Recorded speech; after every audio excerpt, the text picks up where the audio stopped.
Baik, bismillahirrahmanirrahim. Assalamualaikum warahmatullahi wabarakatuh. Jumpa lagi dengan saya di Abil Maywa Channel.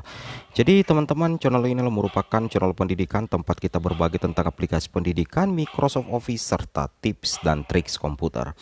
Jadi pada video kali ini Bapak Ibu ya, kembali lagi kami akan berbagi sebuah video informasi terkait pelamar prioritas 2 dan 3. Harap siap-siap Bapak Ibu ya, karena inilah data resmi yang akan divalidasi Kemdikbudristek sebagai pengganti tes P3K untuk pelamar prioritas. Dan menurut admin, ini adalah merupakan info terpenting ya, terpenting P3K 2022. Oleh karena itu, bagi rekan-rekan guru yang baru menemukan channel ini, langsung saja tekan tombol subscribe-nya, jangan ragu-ragu, dan aktifkan lonceng notifikasinya agar setiap hari Bapak Ibu bisa mendapatkan informasi terbaru dari kami. Dan ketika channel ini sudah menembus 100.000 subscriber tahun ini, kami akan mengadakan giveaway untuk penggemar yang ada di channel ini. Oke Bapak Ibu ya, tanpa panjang lebar lagi kita coba cek data resmi apa yang akan divalidasi Kemdikbudristek sebagai pengganti tes P3K untuk pelamar prioritas. Let's go. Di sini kita berdasarkan di Peraturan Menteri ya, Pendayagunaan Aparatur Negara dan Reformasi Birokrasi Nomor 20 Tahun 2022 tentang pengadaan pegawai pemerintah dengan perjanjian kerja unit untuk jabatan fungsional guru pada instansi daerah tahun 2022. Dan di sini kita coba cek lagi Bapak Ibu ya. Nah, di sini kita fokus dulu di pasal kelima ya. Di pasal kelima ini sudah ada pelamar prioritas Bapak Ibu ya. Nah, di sini kita lihat, kita fokus di pelamar prioritas. Pelamar prioritas 1 berarti itu yang sudah lolos passing grade. Nah, ini sudah aman ya 100% Bapak Ibu ya. Sisa dicarikan kuotanya.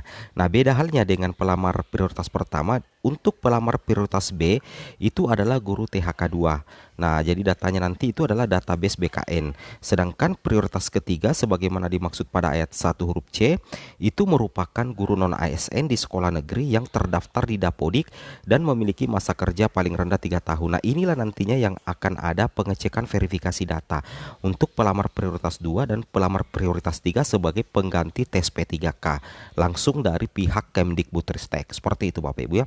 Nah, di sini ada di pasal 32 Bapak Ibu ya. Ada jelas di pasal 32 paragraf 5 seleksi prioritas ya, di pasal 32 di sini jelas tertulis ya.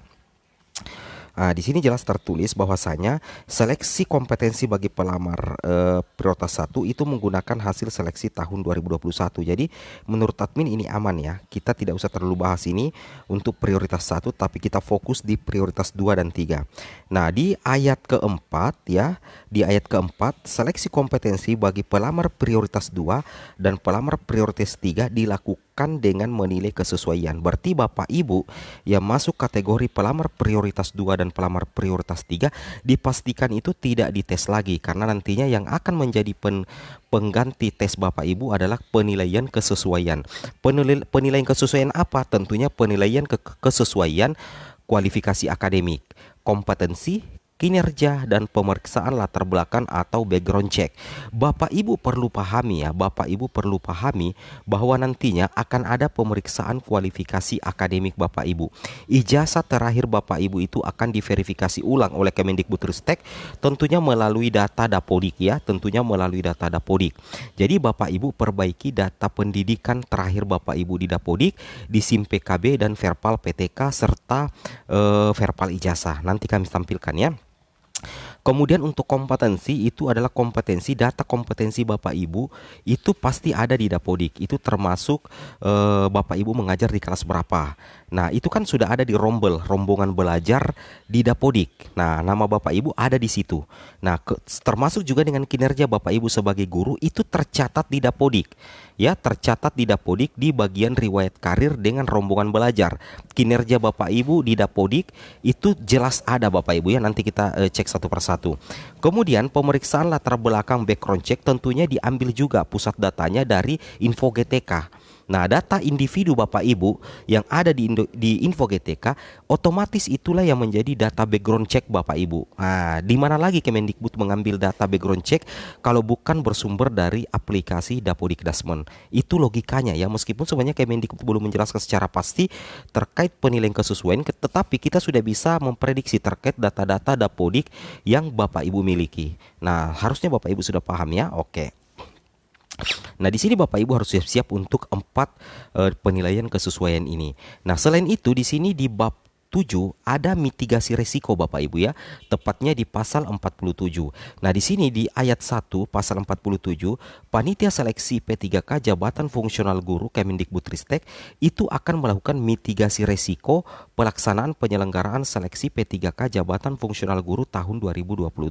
Yang mana dikatakan mitigasi resiko sebagaimana dimaksud pada ayat 1 terdiri dari verifikasi dan validasi pelamar prioritas. Jadi nantinya akan ada verifikasi Bapak Ibu ya, verifikasi dan validasi untuk pelamar prioritas. Nah, baik itu 1, 2, dan 3. Nah, itu yang kami bilang tadi, yang akan diverifikasi dan divalidasi oleh Kemendikbud, saya yakin dan percaya adalah data-data yang bersumber dari data individu di Info GTK, data SIM PKB Bapak Ibu, data Verpal PTK Bapak Ibu, dan tentunya data Dapodik Bapak Ibu sekalian. Nah, itu yang akan diverifikasi dan divalidasi untuk pelamar prioritas. Oleh karena itu, kami mengharapkan agar rekan-rekan peserta yang masuk kategori prioritas 1, 2, 3 diharapkan agar segera memvalidkan datanya di Dapodik. Baik data individu di Dapodik, data individu di Info GTK, data NIK di Verpal, data ijazah di Verpal ijazah, sebaiknya Bapak Ibu perhatikan mulai dari sekarang. Jadi Bapak Ibu siap-siap ya untuk pelamar prioritas. Karena nantinya akan ada mitigasi resiko Bapak Ibu ya, verifikasi dan validasi pelamar prioritas. Itu yang Bapak Ibu harus pahami.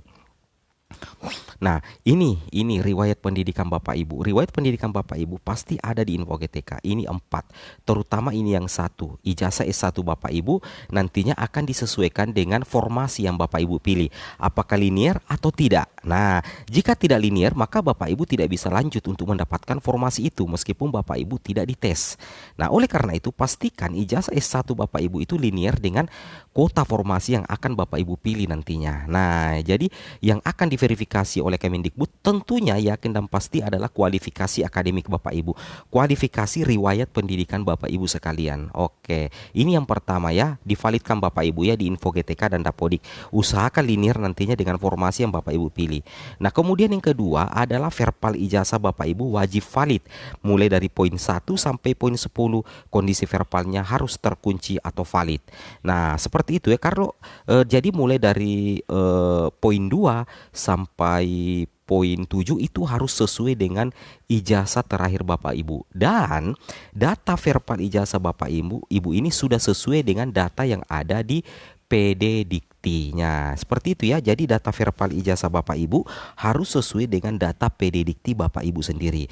Karena kalau berbeda berarti ada masalah Bapak Ibu ya. Dan inilah nantinya yang akan diverifikasi juga oleh Kemendikbud di bagian kualifikasi akademik, termasuk status Verpal ijazah Bapak Ibu. Karena terkait dengan formasi Bapak Ibu yang akan dipilih, apakah linear, dan terkait juga dengan ijazah Bapak Ibu apakah terbaca di PD Dikti atau tidak. Oke, ini wajib diperhatikan oleh Bapak Ibu guru sekalian. Kemudian berikutnya adalah Info GTK. Data-data yang ada di Info GTK Bapak Ibu mulai dari awal sampai terakhir tolong diperhatikan. Karena data individu di Dapodik itu, data individu yang ada di Info GTK itu sumbernya dari aplikasi Dapodik Dasmen. Seperti itu Bapak Ibu ya. Kalau ada kesalahan data di Info GTK, Bapak Ibu segera perbaiki di Dapodik melalui bantuan operator sekolah. Nah, sekarang untuk Info GTK terbaru itu mulai periode Januari sampai Juni 2022. Jadi data Bapak Ibu yang terupdate itu mulai dari Januari Juni 2022. Jangan sampai di rentang bulan Januari sampai Juni 2022 ada data yang salah Bapak Ibu ya. Ada data yang salah. Ini yang harus diperhatikan.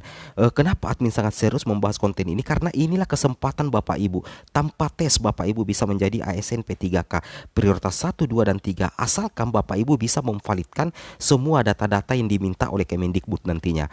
Oke, mungkin cukup sampai di sini informasi dari kami. Assalamualaikum warahmatullahi wabarakatuh.